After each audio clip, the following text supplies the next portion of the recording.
명절 기간에 민심 쟁탈전이 참 펼쳐질 것으로 예상이 되죠. 과연 현재 민심은 어떻게 청취하고 있는지 허은하 개혁신당 당대표와 자세한 이야기 나눠보도록 하겠습니다. 대표님 안녕하세요. 안녕하세요. 자, 짧게. 좋은 추석 되십시오. 네. 아유, 감사합니다. 네. 이제 귀성길 인사를 네. 보면은 경부선에서는 저 영남 쪽으로 가니까 국민의힘이 하고 네. 이제 호남선 그다음에 저 용산역에서는 민주당이 합니다. 네. 전통적으로 국민의힘은 저 서울역 그리고 민주당은 용산역 가는데 네. 개혁신당 어디로 갑니까? 저희 개혁신당은 정상적인 정당답게 중재자 역할을 하는 네. 정당답게 양쪽 네. 다 갑니다. 아 그래요? 그러면은 한쪽만 가는 당은 비정상입니까? 글쎄요, 우리나라가 이렇게 갈라치기 할 필요는 없으니까 다 다녀도 될 것 같아요. 그래서 네. 저희는 서울역에서 인사하고 그다음에 지하철을 타고 용산역으로 가서 아, 그래요? 용산역에서도 또 인사를 드립니다. 어. 오늘이죠. 아 그래요? 예. 저 허은하 대표하고 이제 3명의 의원 모두 동행하는 겁니까? 네, 이주영 의원은 지금 해외에 가 계셔서 아 그래요? 네. 네. 그거 다 나오셔서 인사하게 될 것 같습니다. 알겠습니다. 자 이번 이제 추석이에요. 네, 총선 이후 첫 번째 명절입니다. 네. 이번 추석 밥상에 오를 최대 이슈는 뭐라고 보십니까? 뭐 안타까운 일이지만 지금 오늘 오전 내내 얘기 나오는 김 여사가 원치 않더라도 본인 스스로가 좀 밥상에 그 자신의 그 아젠다를 올리고 싶었던 건 아닌가 뭐 이런 생각이 좀 들었습니다. 원치 않더라도 저 본인이 원하는 거 아니냐 이런 말씀이신 거잖아요. 네, 이게 원하는 걸까 원하지 않는 걸까 네. 하는 생각이 좀 들 정도인 것 같아요. 아 얼마 전에 있었던 그 마포대교 행보 때문에 그렇게 말씀하시는 거예요? 네, 이게 지금 제2 부속실이 그동안 없었잖아요. 예. 그 없었던 이유를 좀 알 것 같습니다. 본인 스스로가 예. 제2라고 생각하지 않으시는 것 같아요. 그래요? 네. 그러니까 본인이 제1이라고 생각하기 때문에 제2부속실이 필요 없다. 이렇게 그런 생각했을 거다. 인식이 있으실 수도 있지 않을까. 저는 그런 생각이 좀 듭니다. 아니 그 얘기부터 나왔으니까 해보죠. 그 저 최근에 있었던 그럼 저 김건희 여사의 마포대교 이 방문 여기서 그럼 어떤 문제점이 있다고 보시는 거예요, 허은하 대표는? 우선은 사람들을 이렇게 경호하시는 분들이 지나다니시는 분들 이렇게 막는 사진은 보셨는지 모르겠습니다.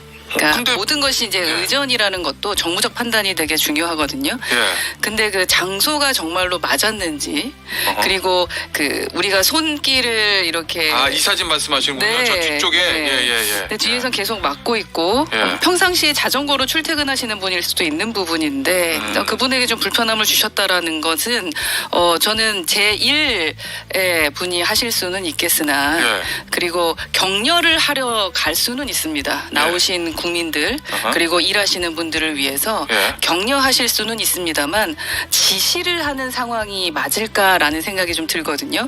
예를 들면 회사에서도 그렇습니다. 아무리 오너라도 회장님이 예. 또 오너가 아닌 사장님이 오셔서 뭔가 업무 지시를 하고 격려를 할 땐 기분이 좋을 수 있는데 예. 댁에 계시던 사모님께서 나오셔서 음. 갑자기 이제 격려하면 그래도 고마울 수 있습니다. 먹을 거 사가지고 와서 예. 예. 근데 업무 지시를 하기 시작을 하면 그건 예. 조금 난감한 거거든요.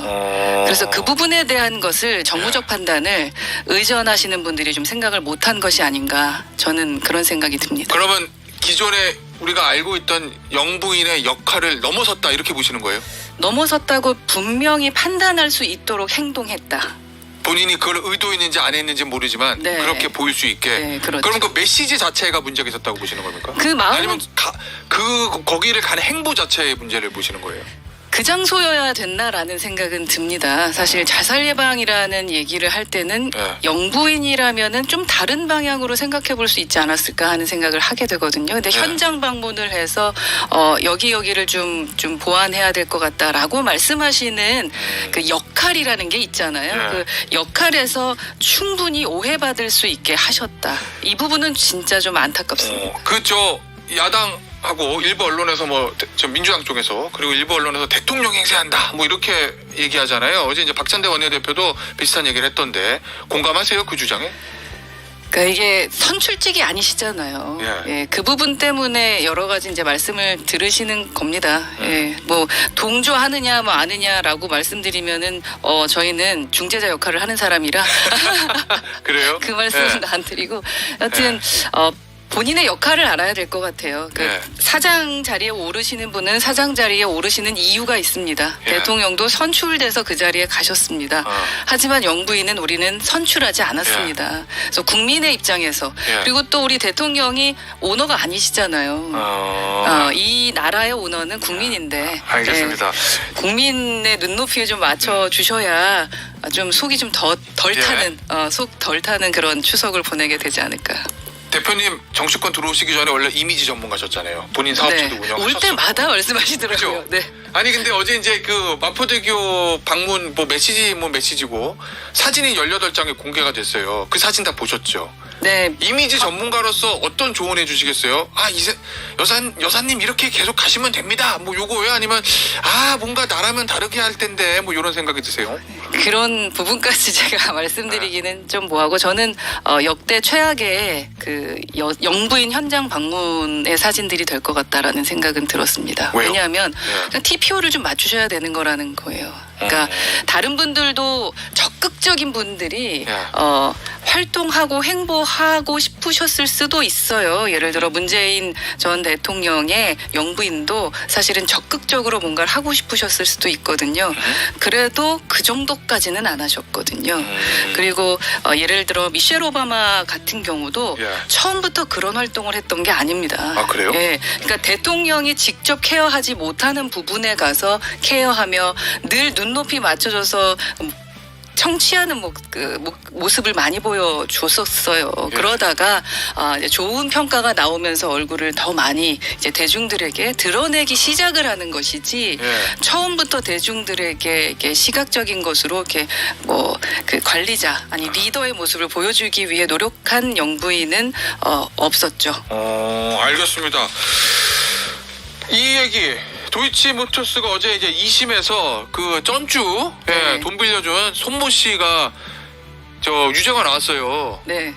그러면 이제 검찰의 고민이 시작되는 거잖아요. 물론 검찰은 김 여사하고 손 씨는 조금 다르다. 사실관계 이렇게 얘기합니다. 어제는 유죄 나왔던 손 씨는 주가 조작 사실을 알았다 하고 이제 법원이 본 거고 여사는 이제 난 몰랐는데 이렇게 진술했으니까 이거 검찰이 앞으로 어떻게 처리할 거라고 보십니까?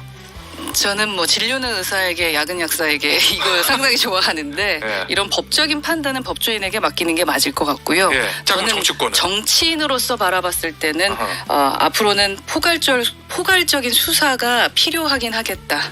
여사에 대해서. 네, 그렇죠. 여사를 둘러싼 문제에 대해서 기존의 도이치모터스뿐만 아니라 양평땅 문제라던가 명품백, 예. 그 총선 개입에 대한 거, 당무 개입에 대한 거 예. 이런 부분에 대해서도 어쩔 수 없이 포괄 수사가 필요하다고 예. 느끼게 되는 예. 시발점이 될 것 같다라고는 생각이 듭니다. 자, 그러면 명품백에 대해서는 이제 검찰 처분만 남았어요. 도이치모터스에 대해서도 지난번에 이제 비공개 조사 받았어요. 근데 포괄적인 조사가 필요하다는 얘기는 검찰의 재수자 말씀하시는 거예요? 아니면 김건희 여사 특검법 말씀하시는 거예요? 네, 정치인으로서는 지금 특검법에 대한 말씀을 좀 드리게 될 것 같아요. 사실은 저희는 최상병 특검에 대해서는 찬성, 그리고 김건희 특검법에 대해서는 반대 입장이었습니다.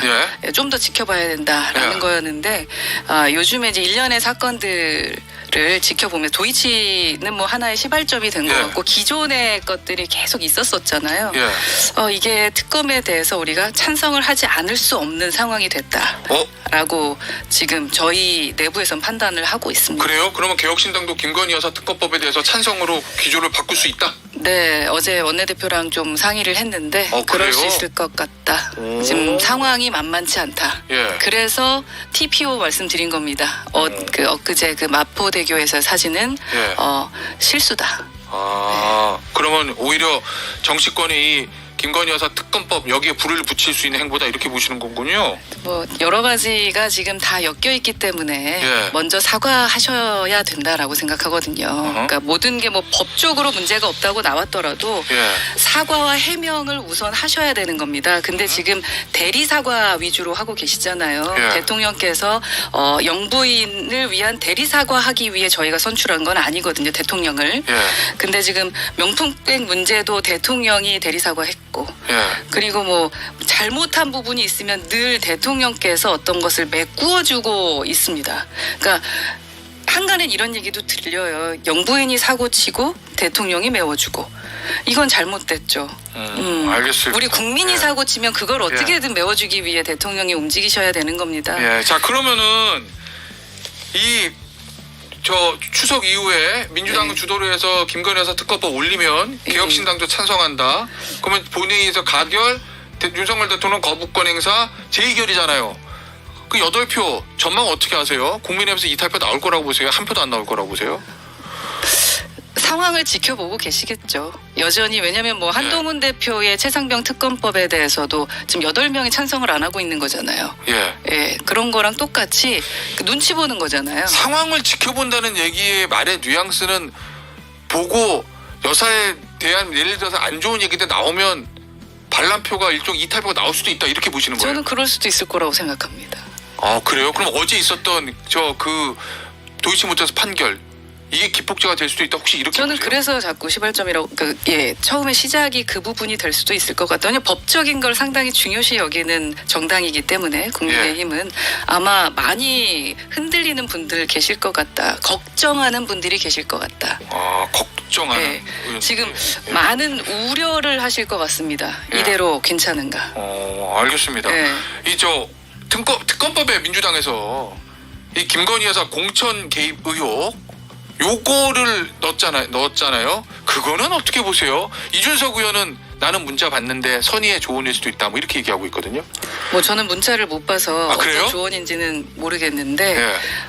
포괄적인 수사에 대한 얘기들은 계속 나올 것 같습니다. 그렇기 때문에 이제 특검에 민주당에서도 추가해야 된다라고 생각한 것이 아닌가 하는 생각이 듭니다. 알겠습니다. 자, 여야 의정 협의체 얘기 좀 해보죠. 이거 개혁신당 입장에서 어떤 조언을 해주시겠어요? 일단 뭐 조국혁신당하고 개혁신당은 사실 여기는 참여는 못하는 상황인데, 초대를 안 해주시고 요청도 없으십니다. 그래요? 저희가 하고 싶지 않은 게 아니라 우리는 야당이 아닌가 봐요. 야당도 아니고 참. 뭐 조국혁신당도 거기 초대를 못 받았습니다. 국민의힘하고 민주당이 주도하는 거예요. 현실상. 그렇죠. 여하튼 기득권들의 싸움이다라는 생각이 들고요. 그 의사가 만약에 없이 협의체가 이루어진다면은 우리가 뭐 그 속 없는 만두 얘기하잖아요.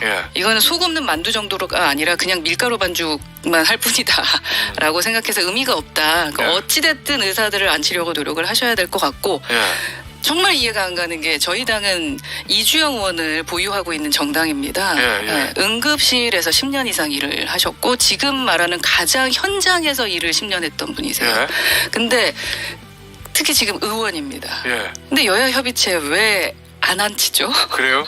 이해가 안 가는 거죠. 현장 얘기를 가장 잘 들을 수 있는데. 이 여야 의정 협의체 출발에 대해서 국민의힘은 의사단체 한 단체라도 들어오면 출발하는 것이 맞다. 요거고 당하고 정은 민주당은 대표성 있는 단체 그러니까 뭐 의협하고 전국인 단체 얘기하는 거겠죠? 거기가 안 들어오면 의미 없다. 생각이 좀 달라요. 개혁신당은 어떤 입장이세요? 의사 없는 협의체는 의미 없다라는 거고요. 정 못 모으겠으면 이주영 의원이라도 앉혀놔라. 자, 그럼 그 의사가 생각이고요. 의협이나 전국인 단체 아니어도 괜찮다? 좀 같이 있어야 된다고 생각을 합니다. 그런데 제가 어떤 조건을 달지 않는 이유는 여야 모두 다 그러니까 일당들은 지금 핑계만 대고 있는 겁니다. 거기 앉았을 때에 대한 책임을 질 수 있을까라는 고민을 한다는 얘기를 들었습니다. 잠깐만. 그러면 국민의힘하고 민주당하고 일종의 보유주기만 한다 이런 의미세요? 지금 어디가 오면 간다. 어디만 오면 간다라는 조건을 달고 있고요. 지금 추석 이제 하루 이틀밖에 안 남았는데 지금 뭘 어떻게 하겠다는 겁니까? 저는 핑계라고 생각합니다. 책임을 지지 않으려고 책임을 지지 않기 위한 거죠. 용산에게 모든 책임을 지게 해야 되는 거 아니겠어요? 그분들 입장에서는. 여당도 야당도 그렇게 저는 그렇게 보입니다. 아마 국민들도 그렇게 보실 것 같은데요. 알겠습니다. 오늘 인터뷰는 여기서 마무리하도록 할게요. 지금까지 개혁신당 허은하 대표였습니다. 감사합니다. 네, 행복한 추석 되십시오.